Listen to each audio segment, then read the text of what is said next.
All right, welcome everyone, dear colleagues, dear participants, panelists, and attendees. Bienvenue à tous, chers collègues, chers participants, panélistes et invités. Bem-vindos a todos, caros colegas, caros participantes, panelistas y convidados. My name is Aminata Saidi. Je m'appelle Aminata Saidi et je travaille à l'unité données analyse au bureau de l'OMS pour l'Afrique. Je serai la modératrice pour cette session et je suis heureuse que vous nous rejoigniez, vous les collègues d'Afro. Et j'aimerais introduire nos partenaires au niveau national, les instituts de recherche du Kenya, du Nigeria, du Rwanda, du Sénégal, qui feront des présentations tout à l'heure. Et j'aimerais également remercier nos partenaires techniques au niveau international, la London School of Economics,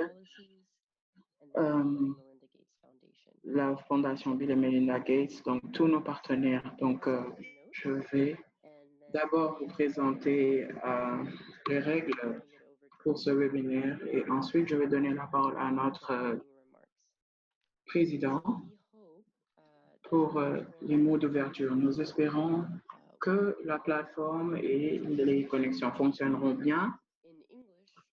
L'interprétation sera fournie en anglais, français et portugais. Elle est disponible par le biais du bouton langue interprétation sur le menu Zoom. Vous pouvez sélectionner quelle langue vous voulez écouter pour l'interprétation et vous pouvez sélectionner celle de votre choix.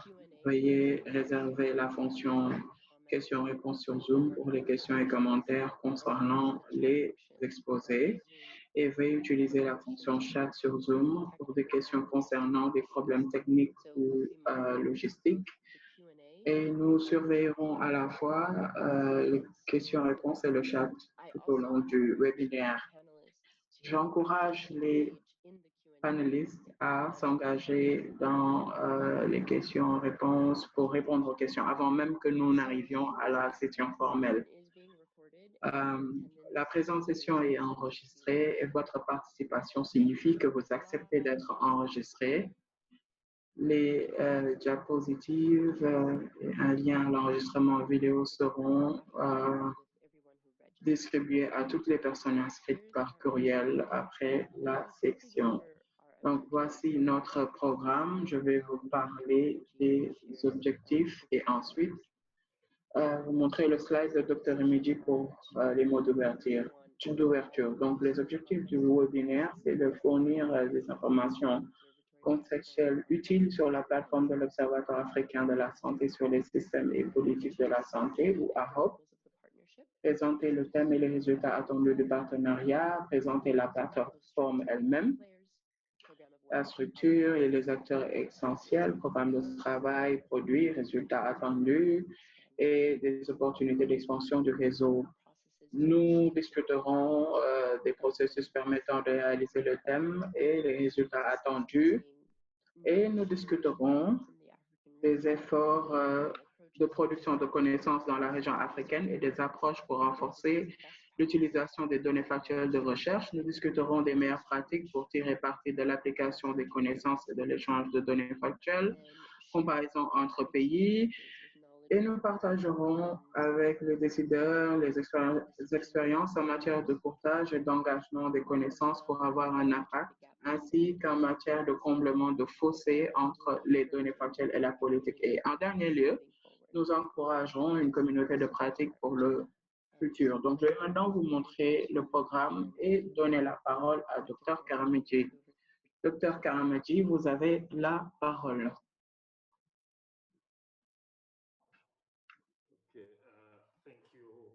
Merci, Aminata.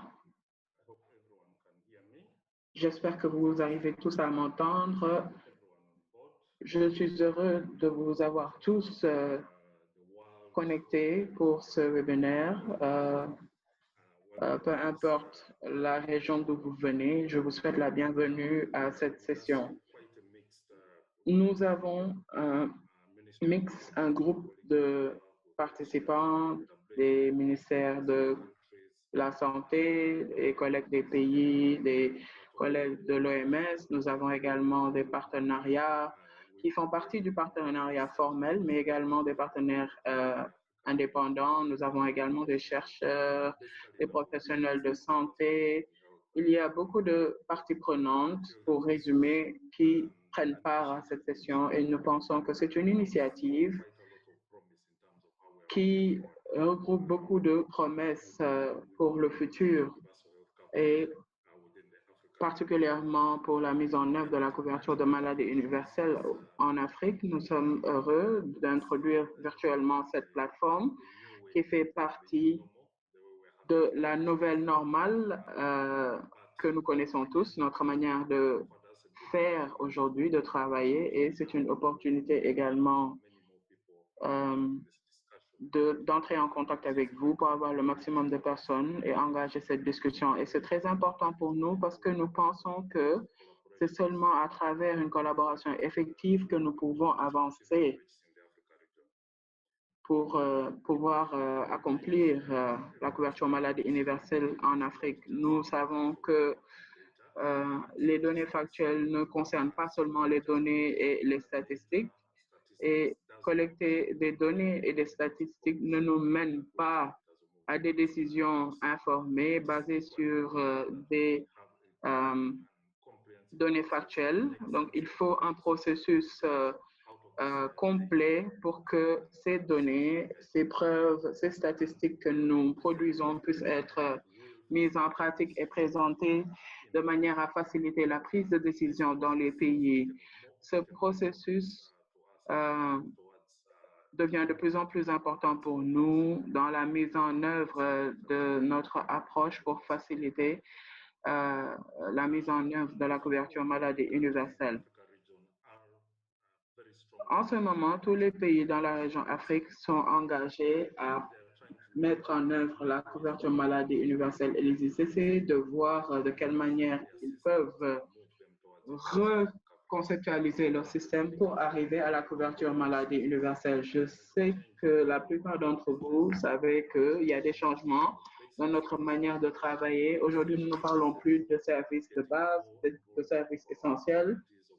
Nous voulons plus engager nos communautés, les bénéficiaires dans la conception et la gestion de ces programmes. Et c'est un processus très complexe, particulièrement vu la complexité des systèmes de santé dans la région. Et nous ne pouvons plus avoir un programme par standard. Vous savez que nous avions un système de santé traditionnel avec la structure en haut, ensuite les centres de santé et les districts dans les communautés. Et c'est ce qui prévalait dans la plupart des régions. Et cela permettait de fournir une petite portion de ce que nous considérons comme les services de base pour la population. Et aujourd'hui, nous essayons d'avoir des services plus complets qui seront définis par les utilisateurs et le système ne peut plus être un système standard. Fournir un soutien dans un environnement si différent devient plus compliqué, bien sûr, et c'est pour ça que des initiatives comme celle-ci, AHOPE, peuvent être très utiles. Et AHOPE a été conçu avec ce changement d'état d'esprit, de mentalité, comment est-ce que nous pouvons faciliter les processus des pays pour identifier des voies et moyens pour arriver à cette couverture universelle.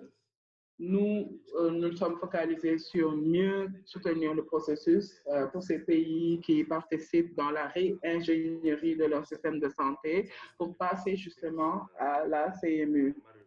Et nous nous focalisons sur les services primaires, mais avec la COVID-19, nous avons vu comment est-ce que les systèmes primaires peuvent être impactés si les services dont nous avons besoin ne sont pas fournis. Et nous reconnaissons également les conditions très compliqué les défis auxquels notre système fait face avec les risques de santé, les risques de choc et les changements dans la nature des gens eux-mêmes, des personnes eux-mêmes dans les pays africains.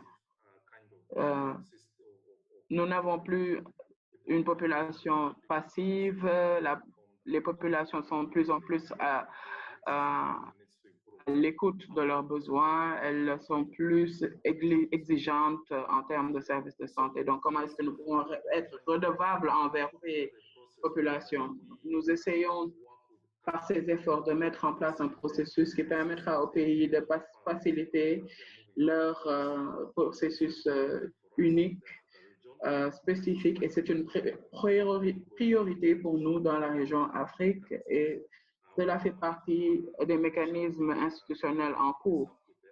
Et nous avons mis cela en place avec le Comité consultatif africain sur la santé et les systèmes de santé. Et en tant qu'institution, avec les partenaires de AFRO, nous essayons de voir autour des systèmes de santé, des services de santé, comment avoir une vue beaucoup plus formelle par rapport à la mise en œuvre et l'institutionnalisation du travail.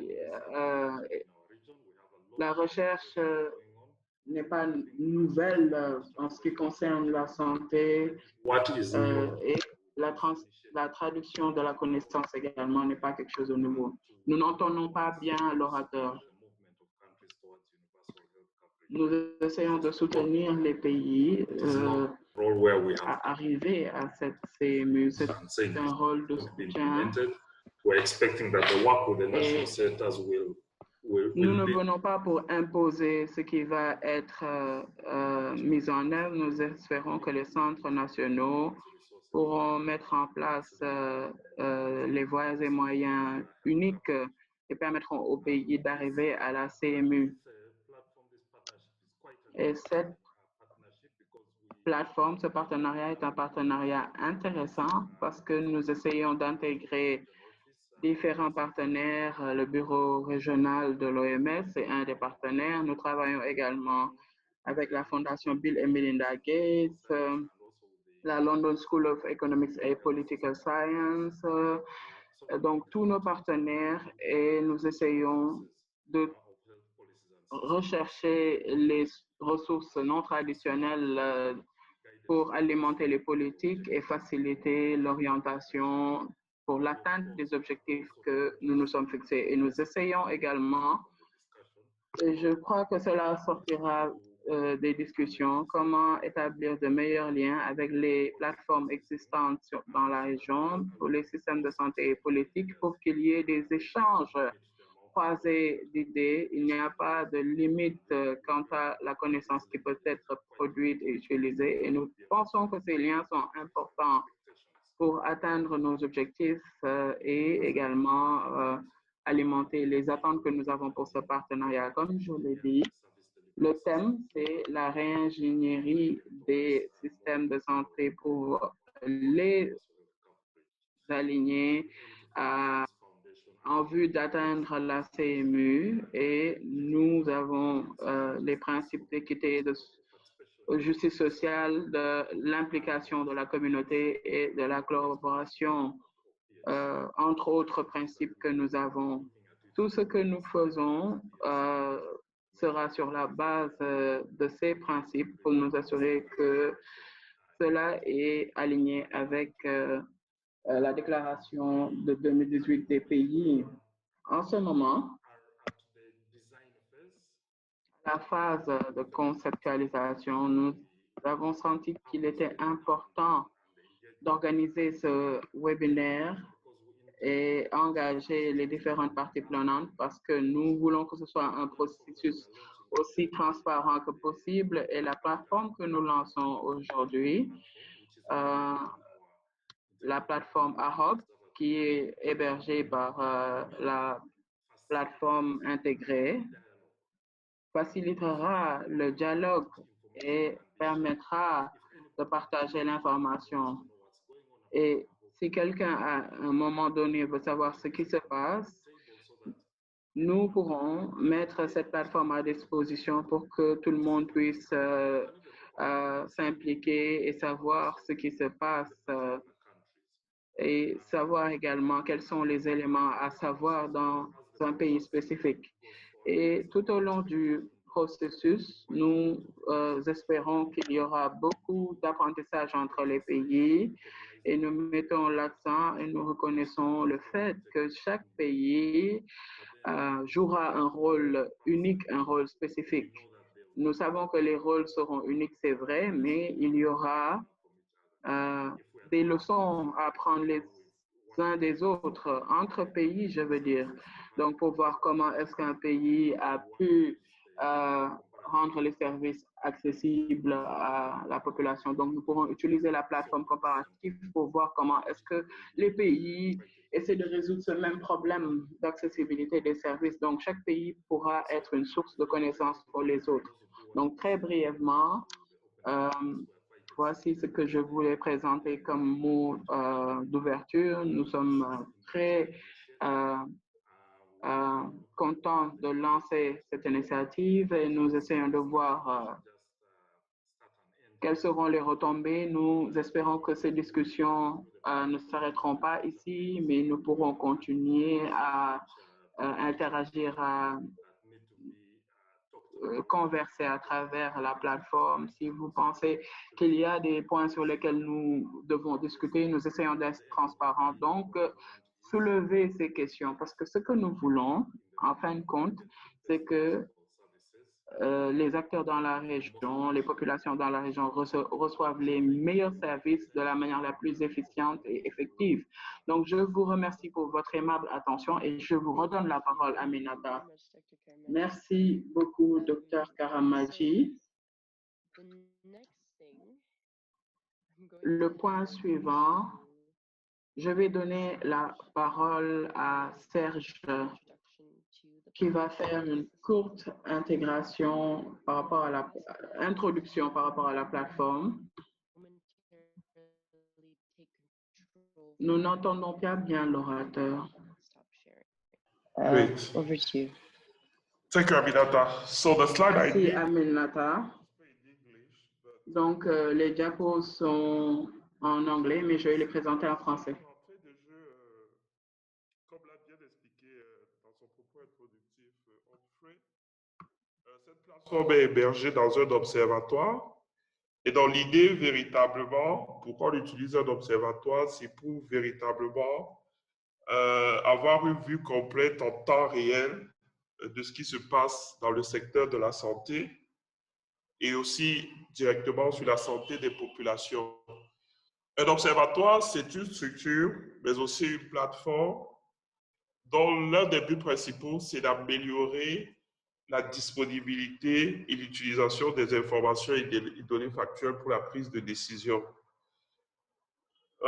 Évaluer la mise en œuvre des programmes, générer et faciliter l'utilisation des connaissances, échanger des idées, poser et offrir une plateforme de discussion. De manière globale, les observatoires ont 4 fonctions principales. La fonction de rassemblement, la fonction d'analyse et de synthèse, la fonction de réseautage et la fonction de partage. Dans la région africaine de l'OMS, les produits qui sont mis en place ou développés sur l'observatoire s'appuient sur le cadre d'action, diapo, le cadre d'action de renforcement du système de santé vers la CSU et les ODD. Ce cadre d'action qui a été développé avec les pays en 2016 et validé par le comité régional pour l'Afrique en 2017. Et donc, avec une chaîne de résultats à travers des investissements, ensuite les produits, diapo, ensuite les résultats et enfin l'impact. Donc, l'analyse des données ou l'analyse des produits et informations qui sont faits, qu'on retrouve dans l'Observatoire africain intégré de la santé, est basé totalement sur tous ces 4 aspects, de l'investissement jusqu'à l'impact, de manière à apprécier comment est-ce que le système de santé en Afrique évolue, évidemment en vue de la CSU et dans le cadre des ODD. Diapo.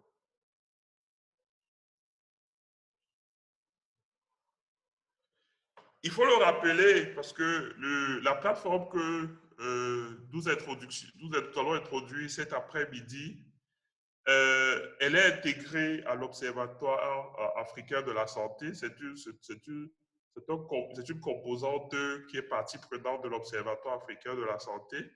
Mais il faudrait rappeler que le besoin de l'Observatoire africain de la santé a été une demande expresse des ministres de la Santé de la région lors des comités régionaux de 2010, rappelés en 2014, 2017 et même 2019, pour que l'Afrique puisse disposer d'une plateforme qui va permettre de réduire au maximum les fragmentations de données qui sont parfois contradictoires et d'offrir une plateforme crédible et unique où on pourra retrouver tout ce qui concerne l'intelligence en santé sur l'Afrique. Comme nous l'avons dit tantôt, nous analysons les produits qui sont disponibles sous 3 aspects. Tout ce qui est données et statistiques, qu'est-ce qui se passe? Tout ce qui est analyse ou analytique, pourquoi les choses se passent ainsi, le pourquoi de ce qui se passe, et tout ce qui est gestion de la connaissance et comment est-ce que devons-nous utiliser ces informations-là pour définir, améliorer nos politiques et les différents outils que nous utilisons dans nos systèmes de santé. La plateforme intégrée de l'Observatoire africain de la santé, c'est une réponse directe à ce besoin, donc au besoin d'une plateforme unique, au besoin d'avoir une source unique qui rassemble un certain nombre de sources externes, mais une source unique d'accès à ces informations-là. Et puis, c'est une base d'informations qui travaille, comme on l'a dit tantôt, à la fois sur données statistiques, analyse et connaissances, où on a un champ d'analyse complet du système d'information, des données du système d'information de la santé en Afrique. Donc, globalement, l'outil dispose de ce qu'on appelle une architecture back-end avec toutes les composantes techniques et une architecture front-end pour présenter les données. L'idée étant qu'il y a un contrôle qualité de tout ce que nous produisons sur l'Observatoire africain de la santé. Donc, la plateforme que nous allons introduire ce matin, cet après-midi, est partie prenante. Diapo.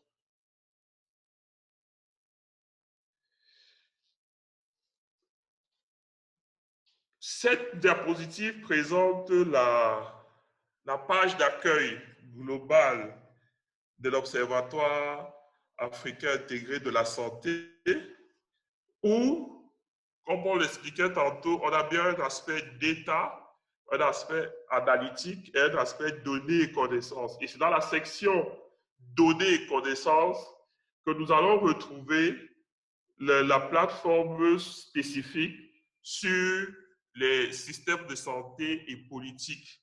Donc, c'est pour renforcer le fait que la plateforme politique et système de santé est hébergée dans la plateforme intégrée de l'Observatoire africain de la santé. On y retrouve d'autres éléments, dont des plateformes spécifiques au pays, où chaque pays a son observatoire national qui est totalement hébergé. Nous allons donc maintenant aller plus en détail sur la plateforme sur les systèmes de santé politique, qui est l'objet principal du webinaire de cet après-midi, qui est, comme on l'a dit d'entrée de jeu, est hébergé sur l'Observatoire africain intégré de la santé, en tant que dans la section connaissances et évidences. Le focus ici, c'est véritablement la génération et le partage de connaissances pertinentes pour les politiques de santé dans la région africaine de l'OMS. Il s'agit ici de synthétiser les informations existantes pour générer de nouvelles données factuelles sur le développement des systèmes de santé dans le contexte de l'approche de soins de santé primaires. C'est aussi un partenariat, c'est une plateforme collaborative avec des partenaires comme l'Observatoire européen des systèmes et politiques de santé, la London School of Economic and Political Sciences et 5 centres nationaux qui ont été choisis dans 5 pays pour cette première phase, à savoir l'Éthiopie, le Kenya, le Nigeria, le Rwanda et le Sénégal. Et les 5 institutions qui ont été sélectionnées sont affichées sur la diapo. KEMRI au Kenya, à l'université de Rwanda, l'école de santé publique, à l'université d'Addis Abeba, l'école de sciences de la santé, à l'université du Nigeria, le groupe de recherche sur les politiques de santé, et à l'Institut Pasteur de Dakar au Sénégal, l'équipe qui travaille sur l'épidémiologie, la recherche clinique et la science sur les données. Diapo.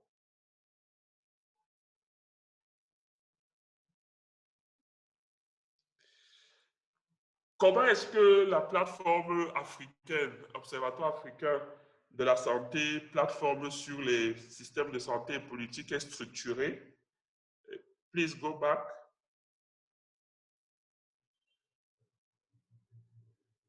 Please go back. Merci. Il y a le secrétariat technique régional de la plateforme est logé au bureau régional de l'OMS pour l'Afrique, à Brazzaville. On travaille en collaboration avec l'ensemble des bureaux pays qui sont concernés dans cette première phase. Il y a des centres nationaux. Pour l'instant, on a commencé avec 5. Il y a une instance de gouvernance où on a un comité de gouvernance qui donne des orientations générales. Et puis, nous avons une plateforme technique avec l'ensemble des partenaires qui ont été indiqués tantôt, l'Observatoire européen, London School of Economics et les centres nationaux avec qui nous discutons sur les différents produits et sur la démarche et les process que nous mettons en place pour se rassurer que nous allons produire des produits de qualité. Diapo.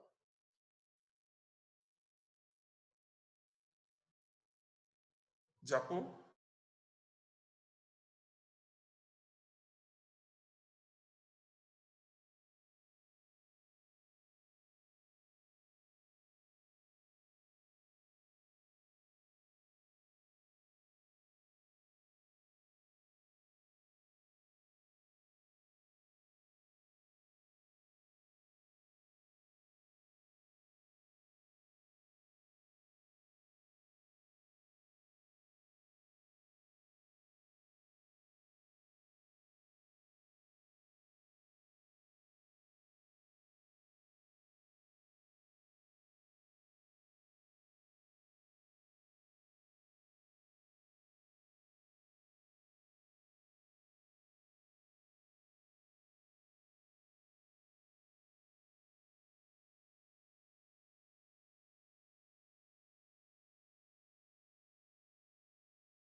Sorry, I was disconnected.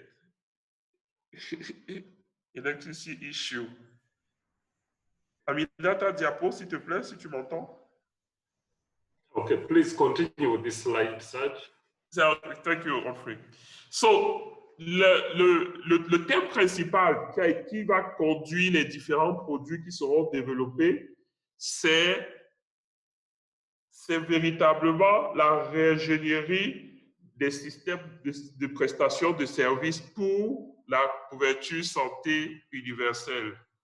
Et globalement, nous allons développer ce thème avec 5 produits, les notes d'orientation politique, les études et les analyses comparatives, les profils pays de systèmes de santé et services, des sessions de dialogue politique pour présenter les résultats, et puis des publications spécifiques en fonction des besoins qui sont exprimés autour de cette thématique centrale-là de réingénierie des services de prestation de soins pour la couverture santé universelle. Donc, c'est un cadre qui va permettre une comparaison entre les pays de ce qui se fait bien, de ce qui se fait ailleurs. Et donc, c'est véritablement autour de cette thématique centrale-là que tous les produits seront articulés. Diapo.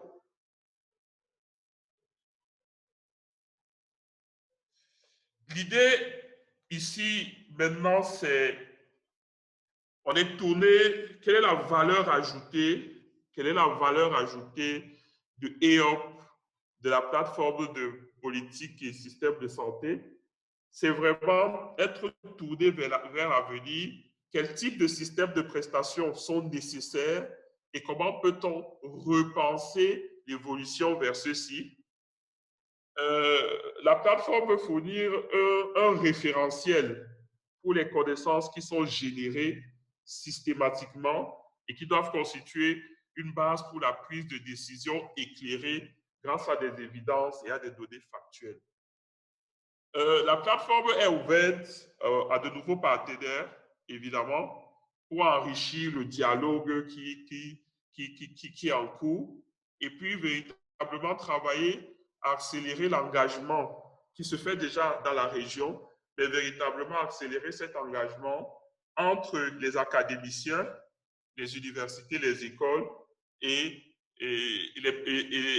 les autorités, ceux qui prennent les décisions dans le cadre de la santé. Diapo. Donc, je vais passer la parole à Aminata pour la suite. Je vous remercie. Merci beaucoup, Serge, pour ta présentation. Donc maintenant, I'm going to switch to English. So, thank you, Serge. Je vais passer à l'anglais. Serge, merci de votre présentation.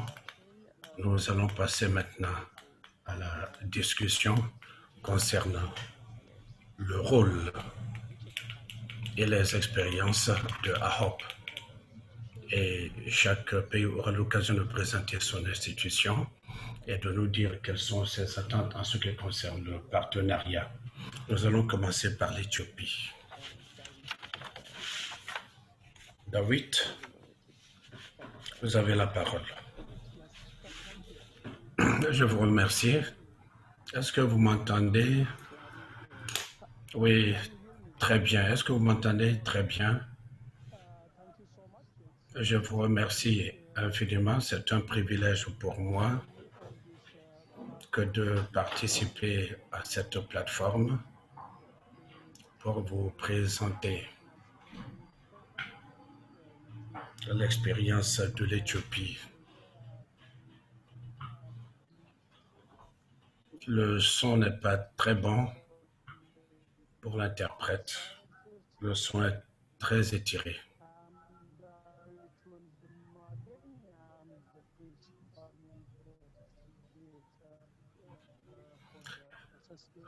Le son n'est pas du tout bon pour l'interprète. Je vais essayer. Je voudrais dire qu'il y a eu beaucoup d'améliorations.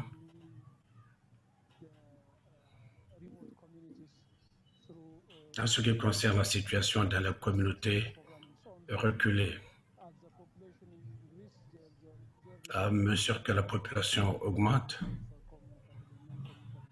le poids des maladies transmissibles et non transmissibles augmente. Notre école des sciences de la santé est basée à l'université d'Addis Abeba.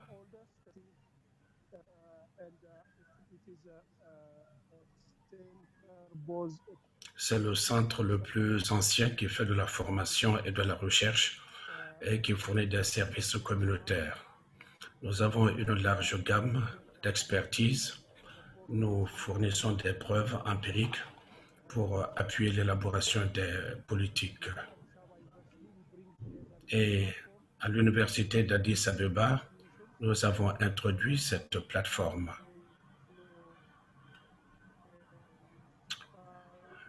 Le son n'est pas de bonne qualité pour l'interprète.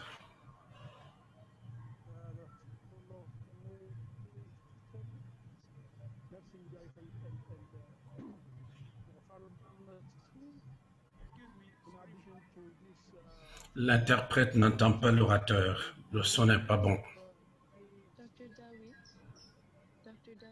Dr. Dawit,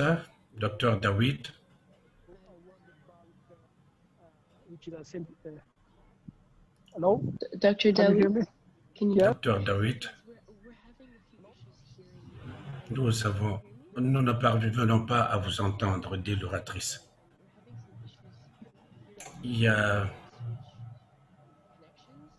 Est-ce que vous pouvez changer de connexion? On ne vous entend pas.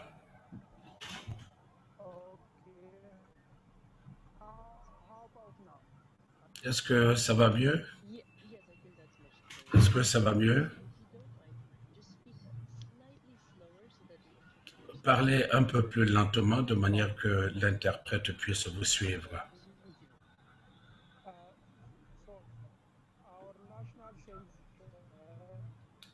Je disais que notre centre, le son n'est toujours pas bon.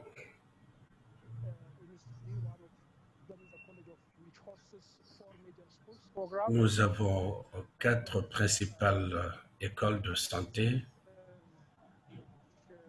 à l'université d'Addis Abeba.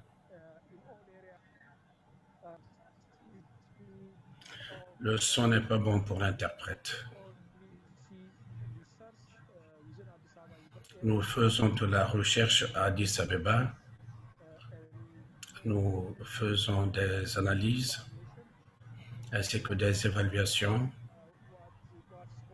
Et nous avons également CDC Africa, c'est un centre africain. C'est un projet financé par la Banque mondiale dans le secteur de la santé. Et donc, ces 3 entités sont basées à l'université d'Addis Abeba. Diapo suivante. L'objectif du centre par le truchement d'AHOP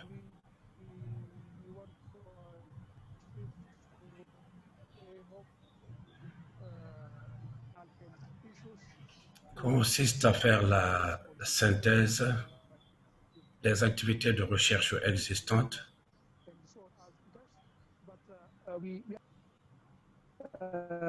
Le son n'est pas du tout bon pour l'interprète, malheureusement.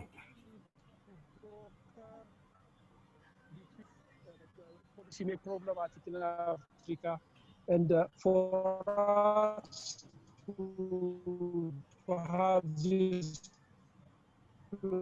platform means knowledge across the whole.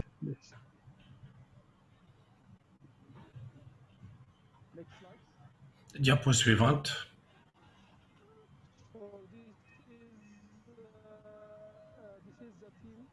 Voici l'équipe de notre centre. Vous avez là moi-même. Vous avez Dr Hélène qui nous apporte beaucoup d'expérience de l'université d'Addis Abeba en ce qui concerne les systèmes de santé publique, la recherche. Elle vient du milieu de la recherche. Nous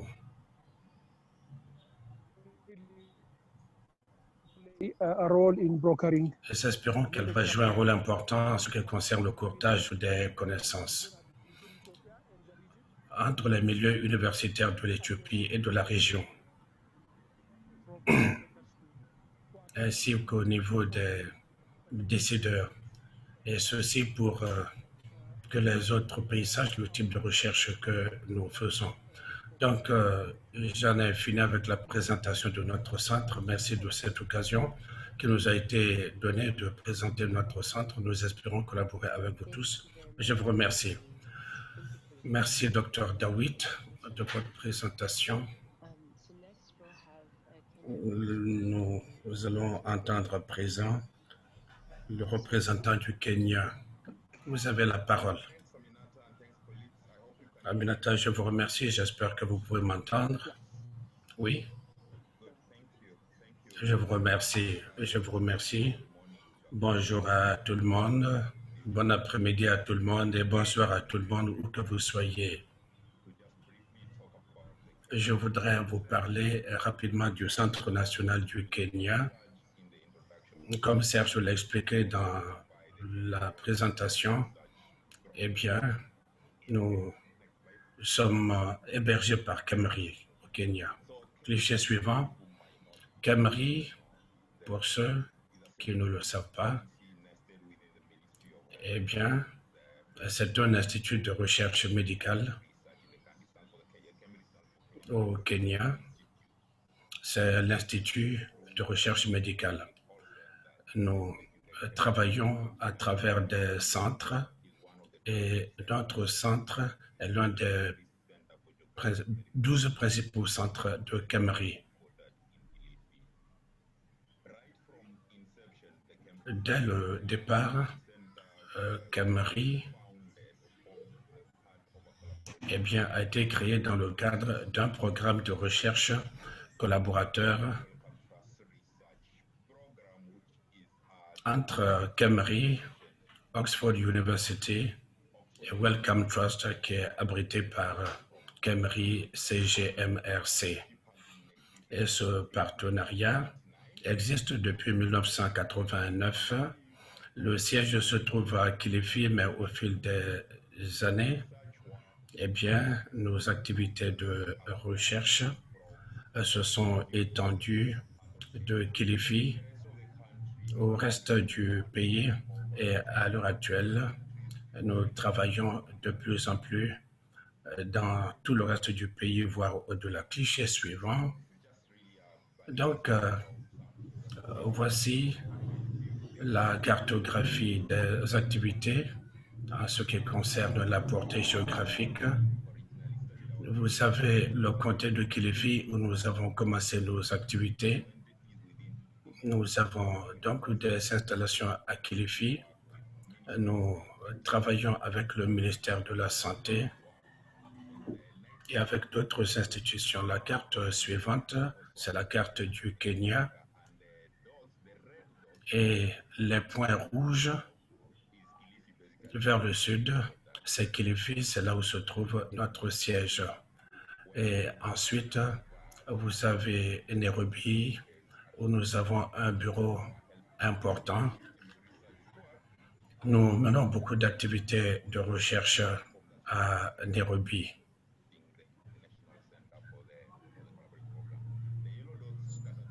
Les points jaunes, eh bien, ce sont les installations avec lesquelles nous collaborons. La dernière carte vise à vous présenter certains de nos réseaux et la collaboration en Afrique au-delà de l'Afrique de l'Est.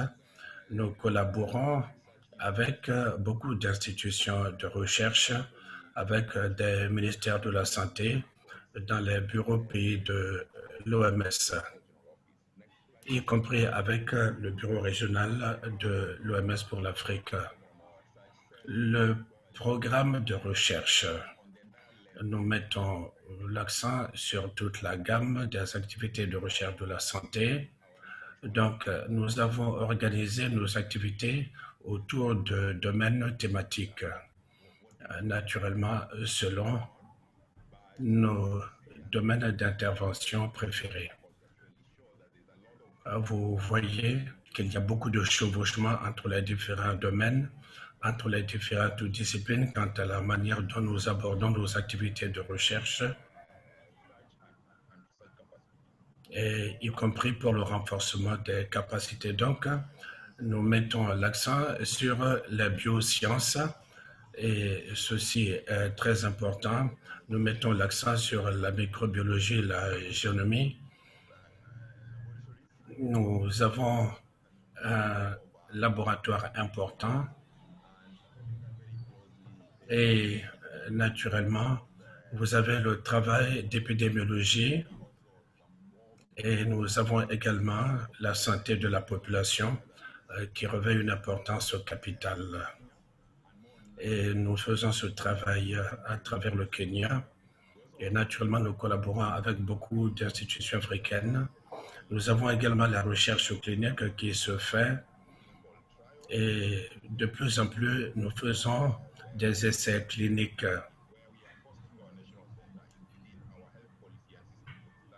Et nous avons également nos systèmes de santé et nous avons également l'éthique de la recherche. Nous travaillons sur tous ces domaines, y compris l'éthique comme domaine thématique. Donc, je vais m'appesantir sur ce que nous faisons en ce qui concerne les politiques et la production des connaissances. Au cliché suivant, notre système de santé, comme je l'ai dit, nous abritons le centre dans les différents domaines thématiques du système de santé et des politiques de santé. Nos systèmes sont organisés essentiellement autour de 3 domaines thématiques. Il y a une répartition générale qui est fondée sur la gestion de la gouvernance de la santé. Nous avons travaillé avec les décideurs, avec les techniciens au niveau du système de santé afin d'étudier et de comprendre les problèmes qui se posent au niveau des problèmes de gouvernance et de leadership au quotidien et comment améliorer la réactivité du système. Nous avons un travail important qui se fait sur le financement et l'économie de la santé. Il s'agit de se pencher sur le financement de la santé, mais de plus en plus également sur les coûts. Il y a également la fourniture des services de santé. Là, nous mettons beaucoup l'accent sur la qualité des soins, en particulier la bonne qualité des soins.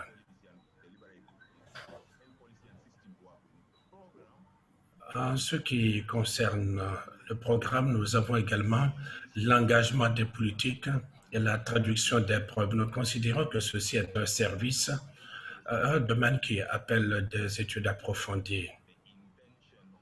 Nous voulons à ce niveau assurer l'engagement sur le plan des politiques et traduire les preuves dans les faits. Dans la diapo suivante, je vais vous parler de notre approche programmatique en ce qui concerne l'engagement stratégique. Compte tenu de l'intérêt croissant pour la gestion des connaissances, nous avons élaboré ce cadre en ce qui concerne l'engagement stratégique au niveau de notre programme. À la verticale, nous avons présenté notre stratégie, l'approche que nous adoptons. En fait, il s'agit d'assurer la collaboration avec les décideurs. Fondamentalement, qu'est-ce que cela signifie? Il s'agit d'identifier les opportunités de travailler pour collaborer avec les décideurs aux différents niveaux du système, également pour que les décideurs prennent du temps, passent du temps avec nous dans nos programmes de recherche pour assurer cette collaboration sur le plan stratégique. Nous mettons l'accent également sur le renforcement des capacités des décideurs afin d'assurer la connaissance des preuves. Nous essayons également d'instaurer un dialogue sur les politiques et les décideurs travaillent avec nos différents mécanismes dans le cadre du dialogue. Nous avons un petit groupe de personnes qui travaillent essentiellement sur la génération des connaissances et l'accent est mis sur la synthèse rapide des questions, des problèmes qui se posent afin de pouvoir y apporter des réponses. Cela permet de prendre des décisions et naturellement, à travers le réseau, nous créons des opportunités permettant aux différents groupes de chercheurs de participer à l'élaboration des politiques. Comme je l'ai dit plus tôt, nous travaillons de concert, nous concevons ensemble nos programmes avec les décideurs aux différents niveaux. Ceci est vraiment délibéré.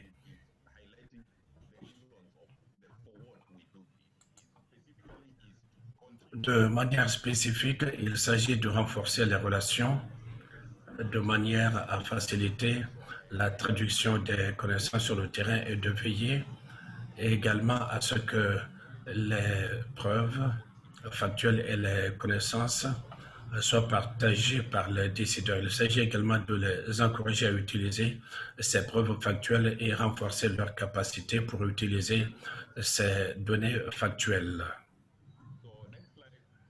La diapo suivante. Ce que nous considérons comme une opportunité.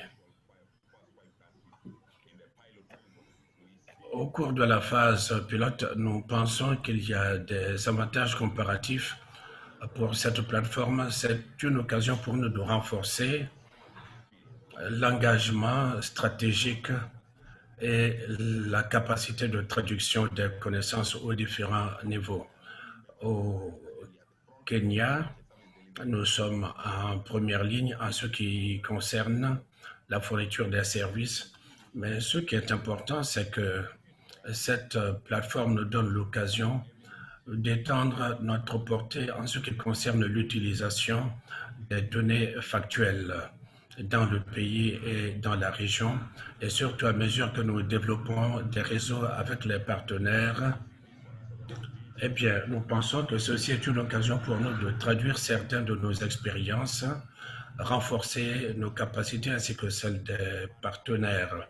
Et cela nous permettrait également d'étendre la portée de nos activités dans la région, au-delà du pays. Enfin, dernière diapo. Je voudrais vous présenter les membres de l'équipe de recherche. C'est un petit groupe de personnes qui constitue une espèce de comité de pilotage qui consacre leurs activités quotidiennes à ce centre. Donc, les membres s'intéressent à différents domaines, notamment la gouvernance de la santé. Vous avez Jacinta qui s'intéresse à l'élaboration des activités de leadership. Nous avons Edwin Baraza qui est économiste de la santé, de formation, et qui est expert également en matière de financement de la santé. Et il a travaillé pendant longtemps dans le domaine de la participation à la traduction des connaissances au Kenya et dans la région.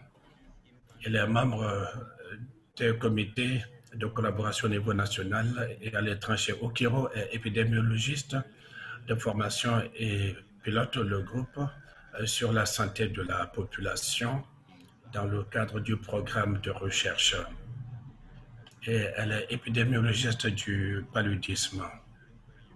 Et elle apporte des compétences et un intérêt unique pour le travail que nous faisons parce que pendant longtemps, elle a développé des capacités géospatiales et elle a travaillé sur la cartographie géospatiale au niveau de l'OMS. Elle a préparé une géocarte qui s'est avérée utile et qui appuie nos activités. Kouyi Mouraya s'occupe des questions de genre et d'équité. Elle est épidémiologiste de formation, mais elle s'intéresse en partie. Elle est en fait la directrice du renforcement des capacités de la formation. À l'heure actuelle, elle a reçu un prix au niveau africain. Elle a elle s'intéresse à beaucoup d'autres activités. Il s'agit de renforcer les capacités. Dans la région, nous avons Sam qui s'occupe de la qualité des soins. Njiro également. Je vous remercie. Je vous remercie de cette présentation. Nous allons passer la parole à présent au Nigeria.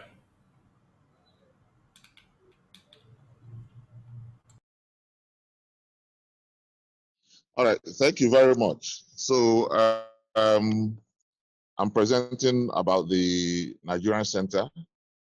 So the center is hosted by the Health Policy Research Enugu campus. It's a research group in the College of Medicine. It's a multidisciplinary team. We have people from all disciplines, well, most disciplines, social sciences, health sciences, medical sciences, and all that.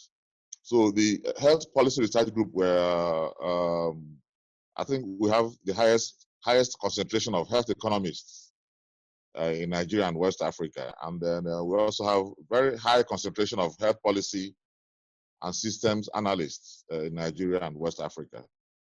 And then we have the skills and analytical skills and research skills on all aspects of health economics, health policy and system research and analysis, qualitative analysis, epidemiology, and public health. Next slide, please. So we've our experiences so far. I mean, we've participated in a regional kickoff meeting for AHOP. We've been producing a lot of snapshots, on the Nigerian health system. We've basically done a lot of research on all aspects of the Nigerian health system. We've examined all the building blocks. We've published on all of that, and then I think we've done a lot of work, publishing publication work and taking research to understand issues on universal health coverage in Nigeria. What are the constraints and how can we achieve UHC? We also have outputs on the country policy priorities, and then we have a lot of we're involved in a lot of the countries that respond to Nous COVID. impliquons beaucoup de pays dans la riposte à la COVID-19 au niveau national et nous avons produit beaucoup de résultats sur les pays, sur les expériences nationales en matière de COVID-19. Nous avons beaucoup d'experts de comités consultatifs sur la COVID-19 au Nigeria. Diapo suivante, s'il vous plaît.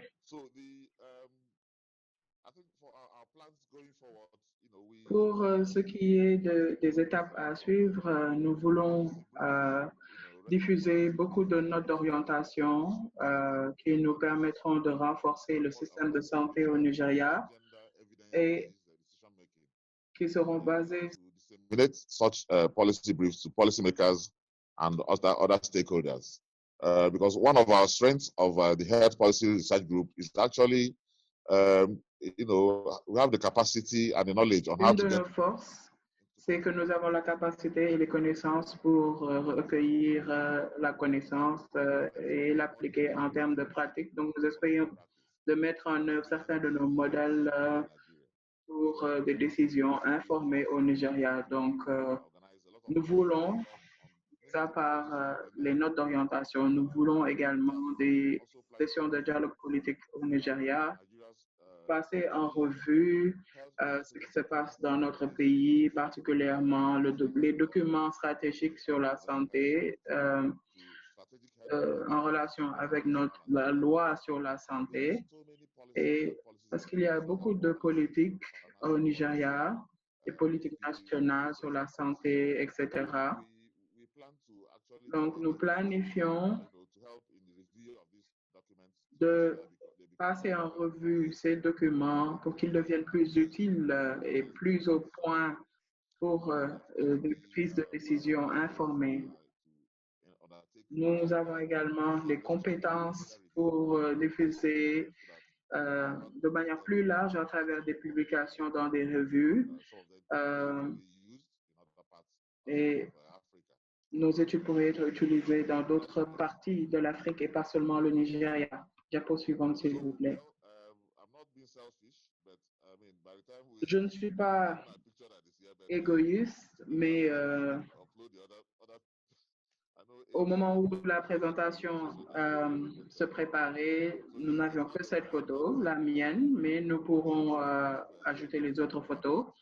Ce n'est pas une équipe composée d'un seul individu, mais nous avons d'autres acteurs. J'en ai mentionné certains. Nous avons par exemple professeur Benjamin Achuchukwu, qui est un membre du comité des experts sur la COVID-19 du ministère de la Santé et le directeur national de l'association de la santé publique au Nigeria. Et nous avons également M. Ichaba et nous avons d'autres membres qui ont des compétences dans la recherche des systèmes et politiques de santé ainsi que l'analyse.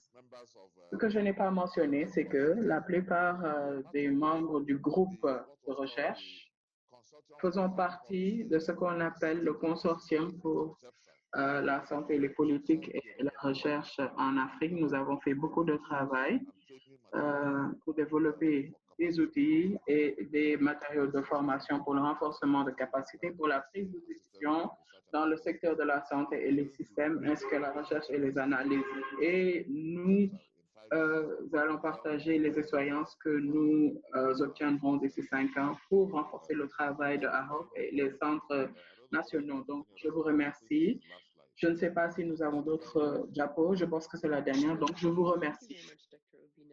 Merci beaucoup, Dr. Ebina. Et nous nous excusons pour les manquements sur la diapositive. Et lorsque nous partagerons les présentations avec les participants, nous mettrons à jour les images. Merci beaucoup. Merci. Je vais maintenant donner la parole à Dr. Aline. Dr. Aline du Rwanda. Merci beaucoup, Aminata. Merci beaucoup, Aminata. Nous sommes très heureux de prendre part à cette plateforme, la plateforme AHOP. L'école de santé publique existe depuis 20 ans à peu près. Après le génocide, l'école a été ouverte pour renforcer les capacités des travailleurs de la santé, des professionnels de la santé, avec un programme spécifique. Et en 2014, les institutions de formation ont, avec l'Université du Rwanda, ont commencé un programme et il y a un programme diplômant avec 5 écoles dans le collège de médecine et de sciences de la santé. Et nous avons fait beaucoup de recherches depuis les 20-25 ans après le génocide.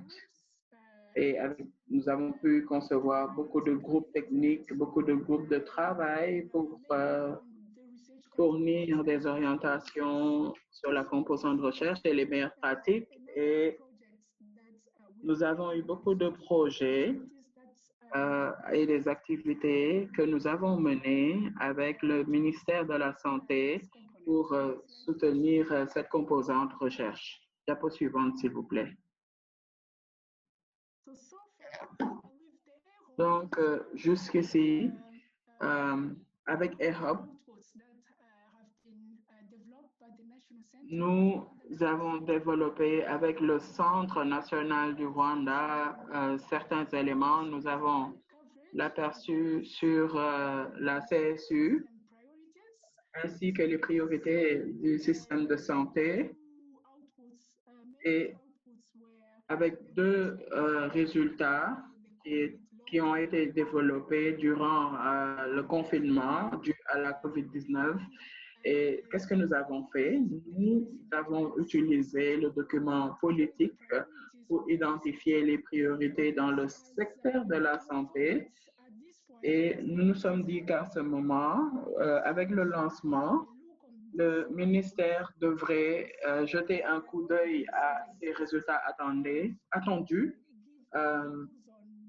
et qu'ils donnent leur avis sur ce que nous avons proposé comme résultat. Donc, il y a un plan de communication qui a été développé et d'autres centres nationaux l'ont présenté également. Et il y a également le processus de cartographie qui a été développé. Diapo suivante.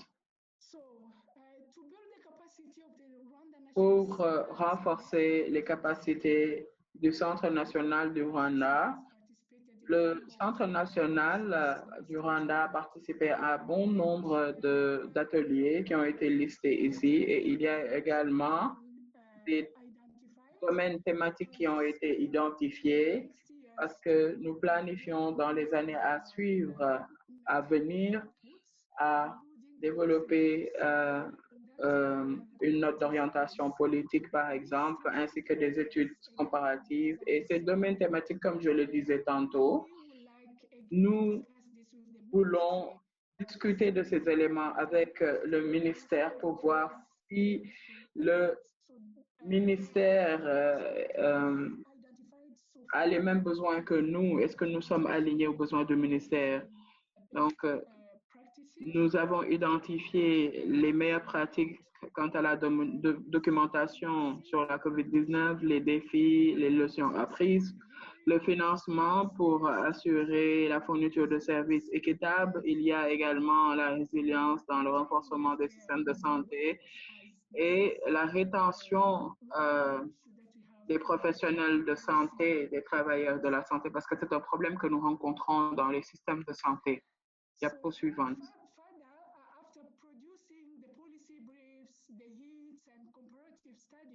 Après la production de la note d'orientation, les études comparatives, etc., nous planifions de disséminer, de partager ce que nous avons produit comme travail à travers les groupes de travail technique,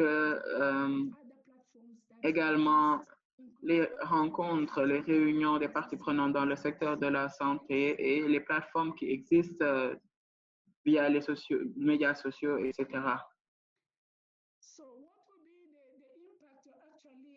Quels sont les impacts ou l'impact attendu de ce projet en tant que centre national? En faisant de la recherche pendant plusieurs années dans le pays, nous avons gardé et nous continuons de nourrir cette envie de produire des preuves qui alimenteront les décisions prises et faire construire un pont entre le processus de prise de décision et la recherche, renforcer également les capacités des ministères et leurs agences, toutes les agences qui voudraient renforcer leurs capacités à travers les formations fournies au niveau du département. Et nous voulons également améliorer le dialogue interactif qui existe entre le ministère de la Santé et les parties prenantes. Et ici, je parle des universités. Merci beaucoup. Je pense que c'est la dernière diapo. Voici la liste des quelques personnes qui, en ce moment, travaillent avec le centre, mais il y a un plus large groupe de personnes qui seront impliquées dans le développement des résultats que le centre veut atteindre. Nous avons également ceux qui travaillent dans l'école de santé publique pour les études comparatives et les notes d'orientation. Nous avons impliqué d'autres personnes que nous n'avons pas mis sur la liste et pour qui nous n'avons pas d'image. Je vous remercie. Merci, Dr. Aline. Avant de donner la parole à Dr. Just wanted to remind colleagues that there in the menu du Sénégal, Juste pour vous rappeler, chers collègues, que dans le menu, vous avez une option interprétation. Donc, vous cliquez et vous sélectionnez anglais, français ou portugais, selon la langue qui vous convient le plus. Parce que je vois beaucoup de commentaires dans le chat. Je donne maintenant la parole à Dr. Cher du Sénégal. Dr. Cher, vous avez la parole. Voilà, donc bonjour tout le monde. Voilà, donc je vais présenter donc pour le Centre national du Sénégal, qui est au niveau de l'Institut Pasteur de Dakar. D'abord par une présentation de l'Institut Pasteur de Dakar, qui est un institut de recherche, une fondation sénégalaise en même temps, à but non lucratif. L'Institut est d'utilité publique et elle s'efforce de promouvoir la santé publique et le bien-être en Afrique de l'Ouest et dans d'autres pays au-delà de la région ouest africaine. Donc, depuis sa fondation, il y a un siècle, un quart, donc 1896, l'Institut est au premier plan de la lutte contre les maladies infectieuses.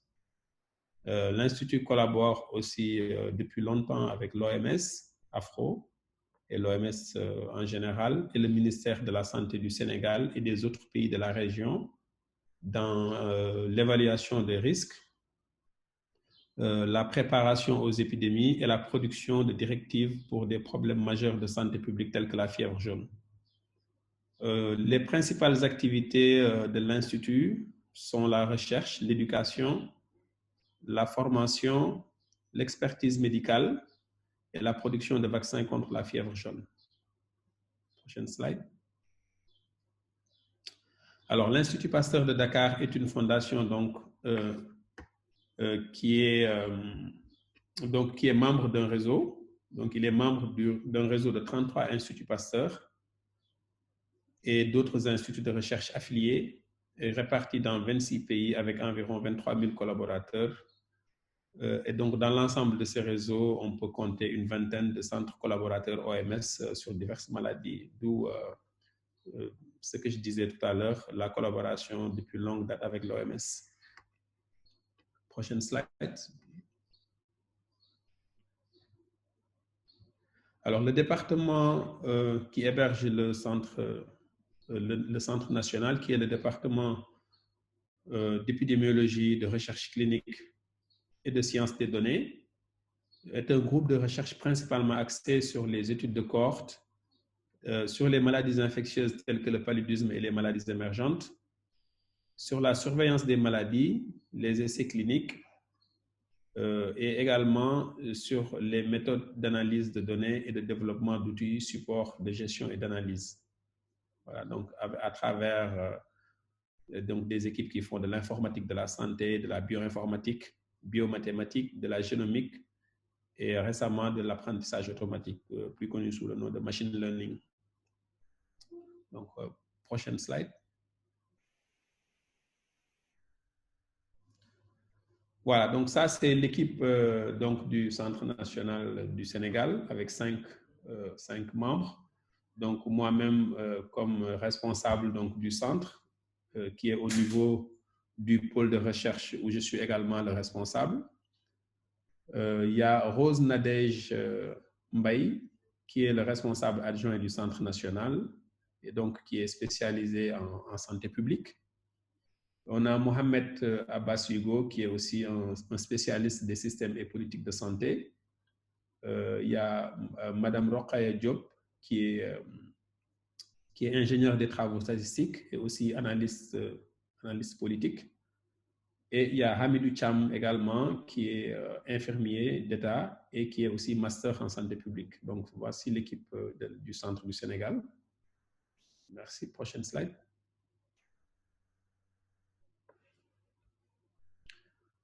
Voilà, donc notre expérience avec la plateforme donc, a été des discussions productives et éclairées également, ainsi que des collaborations avec différents partenaires techniques et en particulier les autres centres nationaux. Donc quand je dis les partenaires techniques, c'est la London School of Economics et l'Observatoire européen sur les systèmes et politiques de santé.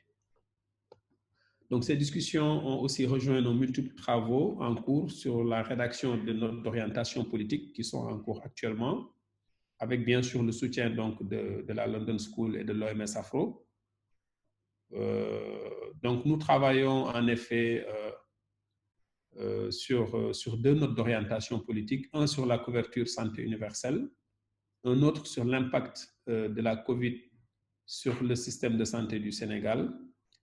Et en même temps, nous organisons des ateliers ou séances de travail avec la DPRS, donc qui est la Direction de la planification, de la recherche et des statistiques du ministère de la Santé du Sénégal, sur les priorités de politique de santé du Sénégal. Donc ça, nous travaillons avec eux pour vraiment les prioriser, pour en faire des notes d'orientation politique également. Et pour ces travaux, ainsi que pour l'élaboration de ces notes comparatives, plusieurs séances de brainstorming ont été réalisées avec les autres centres nationaux sur les... Voilà, donc l'impact, donc ça c'est l'impact attendu de EHOP et du centre du Sénégal sur le courtage de connaissances liées au système et politiques de santé. Donc, une vision globale sur les caractéristiques et les indicateurs clés du système de santé du Sénégal dans son entièreté, une meilleure visibilité des priorités de santé et de politique de santé pour permettre la production de solutions qui répondent aux besoins réels du Sénégal, ainsi que la création d'opportunités d'échange entre les scientifiques et les décideurs politiques. Voilà, donc via la plateforme. Voilà, donc merci. En gros, c'était la présentation. Merci. Merci beaucoup, Dr. Cher, pour votre présentation. Donc là, je vais maintenant passer à l'anglais rapidement. So I will now thank you to all of Merci à tous les centres nationaux pour leur présentation et pour l'accent mis sur leur institution et comment ils ont travaillé dans ce domaine avec les autres partenaires. Je vais donner la parole maintenant à Dr. Karamadji. Dr. Karamadji, vous avez la parole. Merci beaucoup aux centres nationaux. Nous devons mettre l'accent sur le fait que nous faisons de notre mieux pour que ce soit un processus informé au niveau pays. La plateforme que nous lançons aujourd'hui, la plateforme AHOP, est quelque chose sur laquelle nous pouvons partager des informations pour voir quels sont les produits dont nous avons besoin, les produits à impact, etc. Et il y a beaucoup de travail technique qui est en train d'être fourni en arrière-scène et vous voyez pourquoi les centres nationaux s'activent. Donc, je vais dire que nous avons lancé le processus, il est maintenant opérationnel et nous courons derrière. Je vois Chris en ligne, je suis heureux de voir Chris parce que Chris fait partie de ces gens qui ont lancé ce processus, mais pour les étapes à suivre, c'est que nous restions ensemble. Ceux qui nous écoutent, l'équipe tout entière, si vous pensez qu'il y a des domaines sur lesquels vous aimeriez que nous discutions, soyez libres de les soulever. C'est pour ça que nous avons créé la plateforme. C'est à ça qu'elle sert. Elle sert d'orientation, de dialogue et d'échange. Nous essayons d'avoir un consortium de différents acteurs, que ce soit des décideurs, que ce soit des experts techniques, des chercheurs, etc. Nous voulons que tous ces gens se mettent ensemble pour résoudre ce problème. Nous n'avons pas de solution fixe. Il y a deux questions ou deux problèmes qui ont été soulevés. Nous essayons de les traiter en même temps qu'ils sont posés. Le premier, c'est comment est-ce que les autres pays qui ne sont pas encore des centres nationaux, qui n'ont pas de centres nationaux, peuvent être impliqués. Encore une fois, c'est l'objectif de la plateforme. d'ouvrir l'engagement des pays, nous aurions pu directement travailler avec les centres nationaux des pays, l'Éthiopie, le Rwanda, le Sénégal, etc. Mais nous avons senti qu'il serait bien d'avoir une plateforme commune pour que tout individu de n'importe quel pays puisse partager, jouer sa partition dans le processus, par exemple, des voies et moyens qui peuvent être présentés pour montrer comment les pays fournissent des services aux populations mobiles, les réfugiés, par exemple. Si c'est un sujet que nous aimerions inspecter, si vous avez des éléments que vous pouvez ajouter à la discussion, vous pouvez rejoindre la plateforme. En plus des pays qui ont des centres nationaux et qui produisent de la connaissance. En plus de tout cela, vous pouvez utiliser les produits, par exemple les notes d'orientation, d'autres processus. Vous pouvez But finally, we would also want to see utiliser dans d'autres produits. Donc, ces produits de connaissances ne sont pas juste dédiés aux pays qui ont des centres nationaux, mais c'est pour un partenariat plus large et la demande est forte et la capacité est bien là. Donc, nous pouvons nous étendre. Nous ne nous focalisons pas à ces centres. Et s'il y a de la demande pour d'autres pays, nous pouvons établir des centres nationaux pour ces pays. Donc, ce n'est pas juste dédié à ces pays qui ont des centres, parce que nous allons travailler aussi sur les études comparatives et j'espère que sur la base des études comparatives, vous pourrez voir des voies et moyens différentes de comment ce problème a été résolu à travers le continent. Et je pense que cela également serait utile pour les autres pays. Nous pensons qu'il y a beaucoup de valeur ajoutée dans ce processus. Nous avons beaucoup de pays qui travaillent sur des problèmes similaires, utilisant les mêmes approches pour résoudre ou sonder les mêmes problèmes. Donc, cela revient au même exemple que j'avais donné, c'est-à-dire les services de base, les services essentiels aux populations mobiles. Si nous avons par exemple 3 ou 4 pays qui explorent ce qui se passe dans leur pays autour de cette même question, je pense que cela fournit davantage de valeur ajoutée pour voir des exemples, une série d'exemples, parce que les différents pays peuvent avoir différentes manières de résoudre les problèmes. Et en mettant ensemble ces différentes expériences, nous pouvons avoir une plus large série de connaissances, de données, etc. Toujours sur la valeur ajoutée. Le début de ce processus sera un système de politique de prise de décision basé sur des faits, basé sur des preuves. Et nous avons beaucoup de demandes, de défis quant à la connaissance que les pays ont exprimée. Et cette plateforme pourrait répondre à ces besoins. Donc, avant d'entrer dans la discussion, j'aimerais donner la parole à Dr. Felicitas Zoera. Elle est l'assistante du directeur régional de l'OMS pour la région Afrique pour qu'elle dise quelques mots et nous donner des orientations sur ce processus. Je vous donne la parole, Felicitas.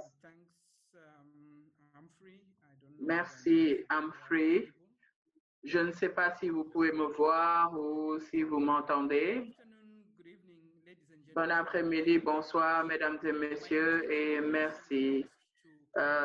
L'intention que j'avais, c'était de participer, d'écouter seulement. Et ici, vu la discussion, ayant été présente au début du lancement, comme les collègues l'ont dit, depuis l'année prochaine, nous travaillons sur cette plateforme et je suis heureuse de voir qu'il y a du progrès. Nous lançons la plateforme aujourd'hui pour que dans le futur, vous puissiez avoir accès à la plateforme et voir ce qui se passe. L'idée, c'est de partager la connaissance et pas de la garder. et certains savent que c'est ce que nous voulons. Je pense que par rapport aux centres nationaux, pour leur expérience par rapport au dialogue politique, comment est-ce que cela se passe dans le pays? Qui prend place, qui prend part à ce dialogue et qui absorbe, qui utilise les résultats de ces dialogues politiques pour qu'elles puissent informer la prise de décision? Parce que nous ne voulons pas d'une politique qui soit définie et gardée dans un tiroir, etc., sur des étagères. Donc, des politiques qui changent les indicateurs.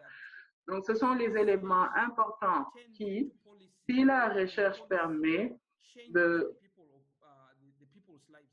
d'apporter des politiques et que la politique puisse changer ce qui se passe dans nos pays, donc ces politiques feront leur travail. Je suis impatiente de voir ce que la plateforme va générer, qu'est-ce que nous pouvons faire, quels sont les impacts et comment est-ce que les autres pays peuvent bénéficier du travail que nos institutions de recherche fournissent sur ce continent. L'Afrique a de la richesse. Nous avons une palette d'esprit fin, de génie. Et je pense que nous pouvons réaliser tout ce que nous voulons en Afrique et il faut nous assurer que notre observatoire est ancré dans le bureau régional pour que ce soit un outil régional de santé publique qui peut servir les citoyens de ce continent. Donc, merci beaucoup à ceux qui ont pris part au processus. Merci beaucoup à ceux qui ont partagé ce qu'ils font. Je suis sûre qu'il y aura davantage de questions et d'intérêt par rapport à ce que nous faisons comme travail. La parole est à vous. Merci beaucoup, Félistas. Je pense que c'est un message fort de soutien de la part de l'OMS et comme je le dis depuis le début, ceci aide beaucoup dans la prise de décision sur des bases factuelles. J'aimerais maintenant passer à la session questions-réponses parce que nous aimerions apporter des réponses à ces questions. Humphrey, il y a cette question par rapport à comment l'OMS Afro va soutenir les autres pays qui sont en ce moment impliqués dans le processus. Humphrey, vous avez la parole. Merci. Je pense que j'avais fait allusion à cette question. J'avais parlé de cette question avec les pays qui peuvent s'impliquer dans la discussion sur la plateforme sur une question spécifique, lorsque nous parlons par exemple d'un thème spécifique. Si les pays peuvent apporter leur contribution, faire des suggestions, ce serait bien. Et deuxièmement, c'est par rapport aux pays, nous pourrions étendre le nombre de pays. Il n'y a pas de limite par rapport au nombre de pays. Donc, nous pourrions ajouter d'autres pays si le besoin s'impose, si nous avons les financements nécessaires et la capacité, et également le produit, la connaissance. Si la connaissance est disponible, les pays peuvent l'utiliser dans leur contexte particulier. L'OMS soutient et les autres partenaires également soutiennent les pays dans beaucoup de domaines. Nous ne nous focalisons pas seulement sur ce que nous faisons en ce moment. Je pense qu'il y a un intérêt particulier par rapport à la production de preuves pour faciliter la réingénierie des systèmes de santé qui se passent en ce moment dans notre contexte. Je pense que Dr. Felicitas avait posé des questions aux centres nationaux. Je ne sais pas si l'un des centres nationaux voudrait commencer avec les réponses.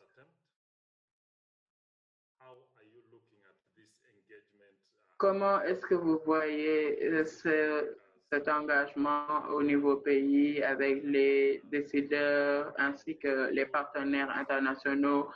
Nous savons que dans différents pays, les institutions de recherche ont différents niveaux d'engagement dans le dialogue politique et nous espérons qu'à travers ce partenariat, cet engagement sera renforcé et étendu pour certains pays. Nous savons que dans certains pays, l'engagement est très fort, dans d'autres pays, il reste faible.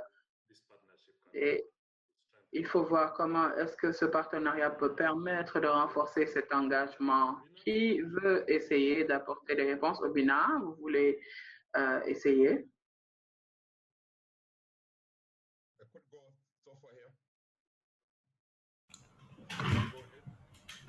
Allez-y.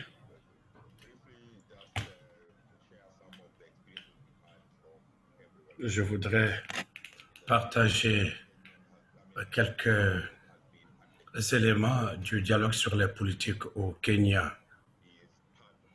Comme vous l'avez vu, ce dialogue sur les politiques fait partie de notre programme de recherche. Nous pensons que ceci est une activité importante d'une manière générale, mais ceci est un thème d'intérêt particulier pour nous. En fait, la recherche est pertinente lorsqu'on peut la traduire en action, que ce soit au niveau de la prise de décision ou sur le plan de la recherche. Le dialogue sur les politiques revêt une importance capitale. Historiquement, qu'est-ce que nous avons fait?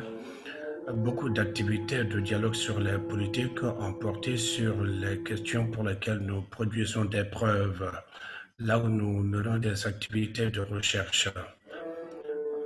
Ceci est plutôt égoïste. Nous avons mené le dialogue sur les politiques de notre côté de manière à pouvoir identifier les différentes parties prenantes dans le cadre du dialogue pour faciliter la traduction, la mise en œuvre, mais également pour générer d'autres questions pour les activités de recherche. Il s'agit d'instaurer des relations avec les décideurs. Et l'importance de cette plateforme, c'est qu'elle nous fournit des ressources et un réseau beaucoup plus large nous permettant d'élargir le dialogue sur les politiques de manière que ceci soit induit davantage par les décideurs pour répondre aux priorités, notamment pour les soins de la couverture santé universelle. Donc, nous allons utiliser l'expérience que nous avons et nous allons induire donc le dialogue pour mettre au point de nouveaux systèmes dans le pays. Je vous remercie infiniment. Merci à Kemari. Je pense que cette initiative n'a pas de début et de fin. Je pense que nous allons commencer à collecter des expériences et c'est là que le dialogue sur les politiques va se renforcer. Il ne s'agit pas de se dire que c'est seulement une nouvelle initiative qui démarre. Nous avons eu déjà un certain nombre d'initiatives dans la région africaine et en général, ces initiatives meurent lorsque le financement prend fin. Et cette fois-ci, nous voulons veiller à ce que ceci soit intégré dans la structure institutionnelle dans les différents pays et dans la région, de manière que cette activité puisse voler de ses propres ailes. Y a-t-il encore des contributions de la part des différents pays, le Rwanda, le Nigeria, l'Éthiopie, le Sénégal? Y a-t-il des interventions, quelque chose à ajouter?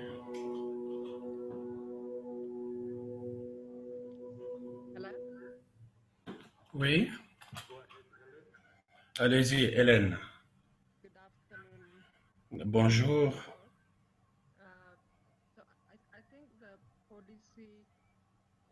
Je pense que le dialogue sur les politiques et influencer les décideurs dans les milieux universitaires et de la recherche en Éthiopie Ce travail se fait depuis longtemps, mais je dirais que cela s'est fait jusqu'ici de manière informelle. Par exemple, le ministère de la Santé travaille avec nos collègues de l'école de santé publique, de la médecine, de la pharmacie, des soins infirmiers sur les différents projets et pour l'élaboration des différentes politiques.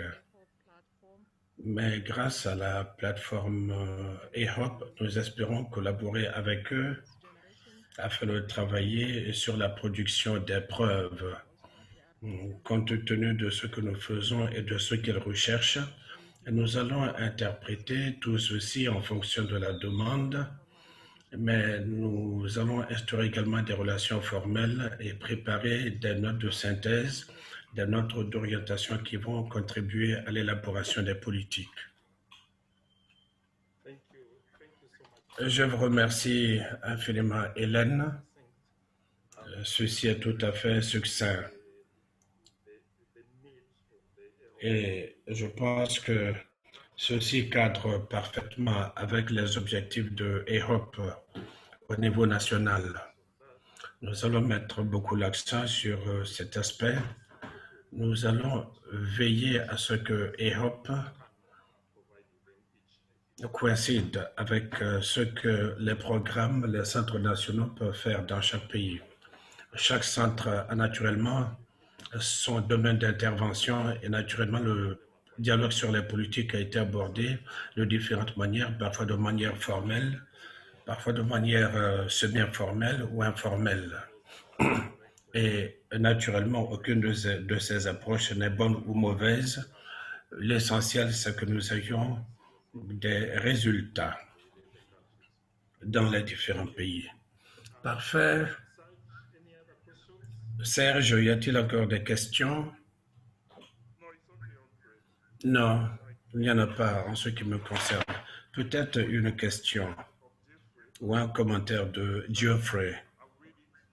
Je vais vous en donner lecture. Je crois savoir que les pays ont soumis des projets de recherche en tant que centre qui participe au départ à EHOP. Si cela n'a pas été mentionné, il serait bon de présenter le résumé des points saillants de manière que les différents pays puissent être mieux préparés à répondre aux questions éventuelles.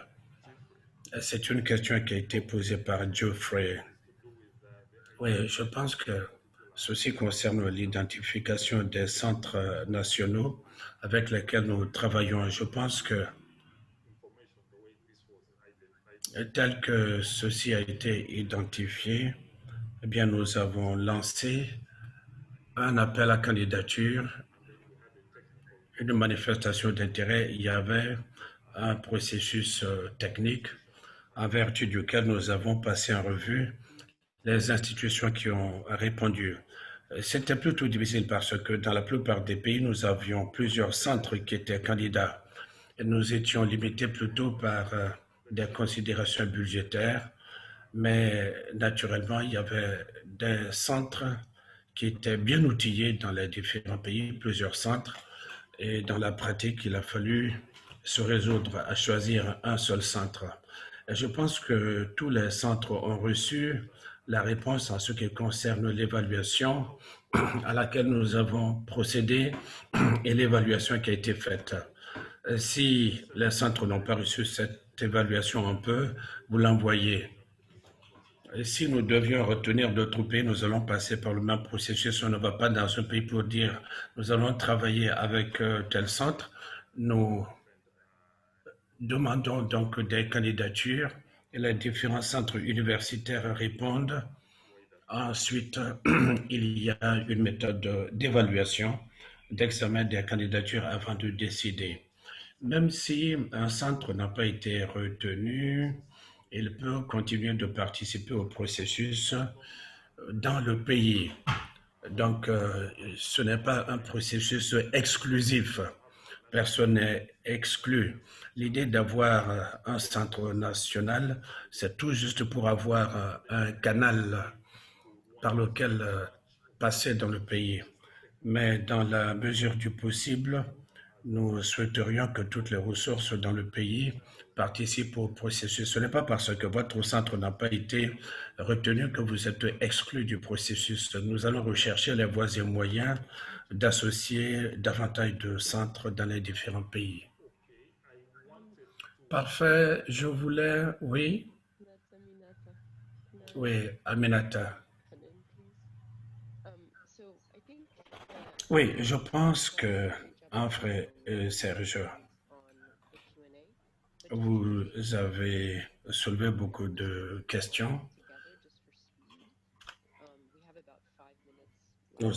Il nous reste 5 minutes. Quelqu'un a demandé, est-ce qu'on pourrait donner d'autres exemples concernant la manière dont vous associez les décideurs à la chaîne de courtage des connaissances? Quelles ont été leurs contributions de réaction? Et comment est-ce qu'ils ont agi sur les données factuelles qui ont été produites? Est-ce que les relations avec le ministère de la Santé étaient formelles ou informelles? La question suivante était quelle serait l'approche adoptée pour élaborer un programme d'apprentissage. AHOP a des liens avec les programmes techniques de l'OMS dans les différents pays au niveau d'Afro. Ensuite, il y a une question. Je vais vous en donner lecture en français. Au niveau des ministères de la Santé, devant travailler avec les centres, comment envisagez-vous la collaboration? And then a quick comment actually just came. Et un commentaire rapide d'un collègue du Ghana concernant les prochaines étapes.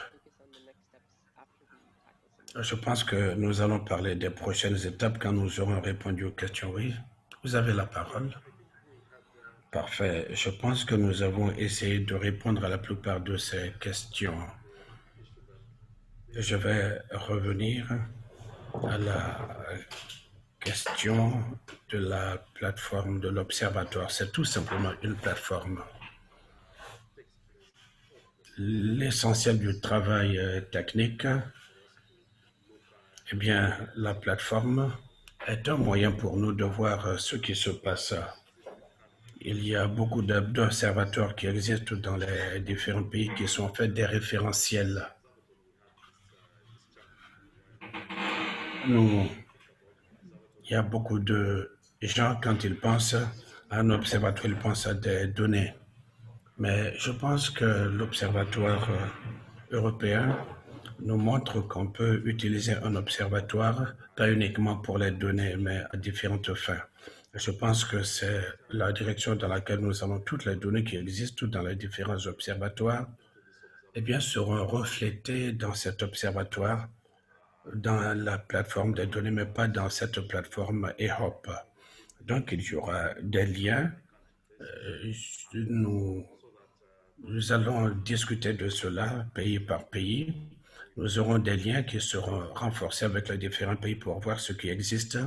Est-ce qu'il s'agit d'un observatoire ou bien d'un site web du ministère de la Santé ou bien d'un centre de statistiques? Je veux dire, là où les gens placent les données, où est-ce que les données sont présentées, les deux plateformes seront mises en lien de manière que l'on puisse tirer parti de ces informations et de ces données. Je pense que les autres questions, je pense aux questions concernant la participation des décideurs. Nous sommes au début du processus, par conséquent, je pense que vous pourriez différer cette question d'une année. Quand nous allons nous retrouver dans une année, nous pourrons discuter de cette question. Nous aurons une base pour y répondre. Nous reconnaissons que le processus de prise de décision est important, revêt une importance capitale et parfois ceci est plus important que le contenu. Donc nous n'allons pas produire que du contenu. Nous allons étudier, explorer les processus afin de veiller à ce que nous ayons les processus les plus appropriés dans chacun des pays selon sa situation. Avant de passer à l'étape suivante, je voulais donner la parole à Logan. Logan nous soutient beaucoup. Elle est de la Fondation Bill et Melinda Gates. Elle nous a aidés à mettre en place ce programme. Et ils ne font pas que financer nos activités, mais ils essaient également de nous aider avec le processus. Je pense qu'ils ont déjà aidé d'autres pays et peut-être qu'ils pourraient nous aider à travailler dans d'autres pays. Donc, Logan, quelques mots à nos collègues. Je vous remercie infiniment, Humphrey. Je souhaite la bienvenue chaleureusement à vous tous. Merci d'avoir participé à cet observatoire africain. Je travaille pour la Fondation Bill et Melinda Gates. Et nous sommes très enchantés par ce lancement ce matin et nous attendons avec plaisir la prochaine phase de collaboration avec les centres nationaux. Nous espérons générer des connaissances importantes qui feront l'objet de courtage de manière à avoir des décisions fondées sur des données factuelles dans l'intérêt de la région. En particulier, nous sommes enchantés par le thème qui a été retenu, redynamiser le système de santé. Nous sommes à l'aube de l'avènement du vaccin contre la COVID-19 et nous espérons pouvoir conjuguer nos efforts pour aller de l'avant sur le plan de la santé. En ce qui concerne EHOP, nous attendons avec plaisir de collaborer avec vous et nous espérons que vous trouverez EHOP utile en tant que plateforme pour vos activités.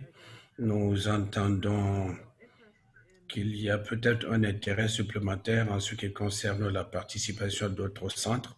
Nous sommes tout à fait ouverts pour avoir un dialogue avec nos partenaires, nos parties prenantes. Et naturellement, nous allons vous contacter. Nous allons collaborer avec vous pour les prochaines étapes. Je vous remercie. Merci à tous nos partenaires. Et félicitations pour l'excellent travail qui a été accompli jusqu'ici. Donc, Humphrey, vous avez la parole. Merci infiniment, Logan. Logan Barra Aminata. La voix, c'était celle de Logan. Nous avons nos partenaires avec lesquels nous avons collaboré, l'Observatoire européen sur les politiques et les systèmes. Est-ce qu'il y a quelqu'un de l'Observatoire européen qui souhaiterait dire quelques mots rapidement à l'équipe? Y a-t-il quelqu'un de l'Observatoire européen qui souhaiterait dire quelques mots? Ou bien de la London School of Economics? Oui, Suzy, allez-y, vous avez la parole.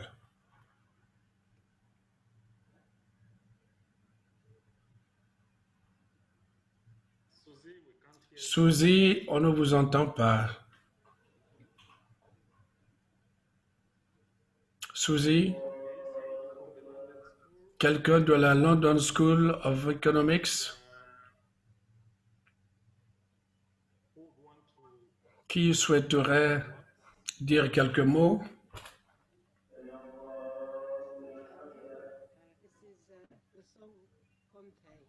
Je suis Lesson Comté. Oui, allez-y. Oui, je voulais tout simplement faire écho à ce que les autres partenaires ont dit pour dire que nous sommes tout à fait enthousiastes de travailler avec les centres nationaux et nos collègues d'Afro sur les voies et moyens de mettre à profit les données pour opérer des changements sur le continent avec l'observatoire, avec les observatoires. Il s'agit de travailler sur la plateforme et nous nous félicitons de l'enthousiasme suscité par cette plateforme. Et nous attendons avec plaisir de travailler avec les différents partenaires, les différents pays. Je vous remercie. Je vous remercie. Le Song, Je pense que vous avez apporté une expertise tout à fait utile à l'équipe et nous sommes tout à fait heureux de collaborer avec vous. Suzy, allez-y. Oui, je vous remercie infiniment. Nous voudrions dire que nous sommes heureux de travailler avec vous, non seulement pour partager les données, mais également pour placer tout ceci dans un contexte.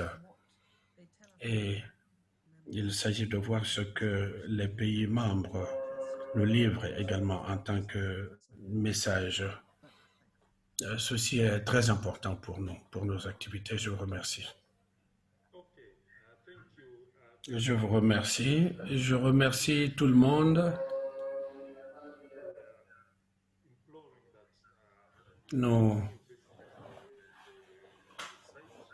souhaiterions pouvoir continuer d'utiliser cette plateforme. Nous sommes au début d'un processus. Nous allons travailler avec le maximum d'experts dans la région de manière à rechercher les voies et moyens de veiller à ce que nous faisons repose sur des données factuelles. Je suis d'accord avec un commentaire qui a été fait pendant la session de questions-réponses. Nous avons des États, des pays fragiles qui ont besoin d'informations fondées sur des données factuelles, beaucoup plus que les autres pays. Et il s'agit de voir comment est-ce que nous pouvons générer des données factuelles applicables aux pays sortant de conflits ou bien aux pays, aux États fragiles où la situation est très difficile, il y a très peu de recherche et les attentes des populations sont énormes, considérables.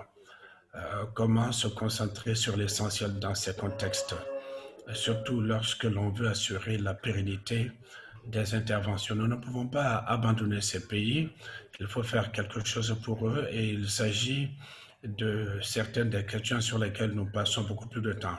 Donc, veuillez visiter la plateforme aussi régulièrement que possible. Nous allons veiller à renouveler le contenu de la plateforme régulièrement, soulever des questions. Il n'y a pas de questions taboues. Donc, il vous est tout à fait loisible de poser les questions que vous voulez. Donc, posez les questions comme vous voulez, ou en tout cas comme vous voulez qu'on y réponde. Il nous appartiendra d'essayer d'y apporter des réponses. Concernant les prochaines étapes, nous en sommes à la fin. D'ici à la fin de cette année, nous espérons pouvoir finaliser les discussions avec les pays sur les différents formats et approches pour les produits de connaissances. Nous essayons également de travailler en vue d'avoir un produit de connaissances sur la COVID-19, pas l'évolution de la maladie, mais pour pouvoir mieux lutter contre la maladie, nous voulons publier également des documents dédiés sur la couverture santé universelle et sur les priorités stratégiques. Nous voulons produire également des notes d'orientation pour répondre aux questions urgentes fondées sur les preuves qui existent. Nous allons produire également un bulletin régulier d'AOP de manière que d'un coup d'œil, vous puissiez voir ce qui a été fait et ce qui se passe. Et l'année prochaine, en 2021, nous aurons beaucoup de produits qui seront publiés.